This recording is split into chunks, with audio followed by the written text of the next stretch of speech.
சேலம் அரக்கோணம் மீன் express. நம்ம வரவேற்ப பார்த்து மாப்பிள்ள அசந்து போயிடும். அருக்காணிய பார்த்த உடனே நறுக்குன்னு ஓகே சொல்லுங்க. சேலம் வந்தாச்சு. மாப்பிள்ள வந்துட்டாரு. மாப்பிள்ளையா? ஐயா, நான் உங்க மாப்பிள்ளை இல்ல. ஆமா ஆமா, கல்யாணம் முடிச்சா தானே மாப்பிள்ள. தமாசு தமாசு.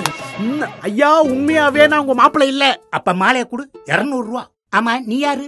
ஐயா, சேலம் ரயில்வே ஸ்டேஷன் பக்கத்துல விஐபி ரிச் கிரவுண்ட்ல இடம் வாங்க வந்தேன். விஐபில இடமா? அமுக்கிரு. அப்ப நீங்க தான் மாப்பிள்ள. விஐபில வந்தவங்க வந்தா பொண்ணும் கிடைச்சிருச்சே. VIP Housing and Properties presents Rich Grounds, Pagalpatti. Salem VIP Rich Groundsல உங்க ட்ரீம் பிளாட்ட புக் பண்ணுங்க. உங்க கல்யாண டேட்டை உடனே ஃபிக்ஸ் பண்ணுங்க. சேலம் சிட்டில ஹாட் ஸ்பாட்ல plots and villas, 20+ luxury amenities. உடனே வீடுகள் கட்டும் மனைகள் 19 லட்சத்தில். அழகிய தனி வீடுகள் 29 லட்சத்தில். Salem railway station just 5 minutes. For bookings call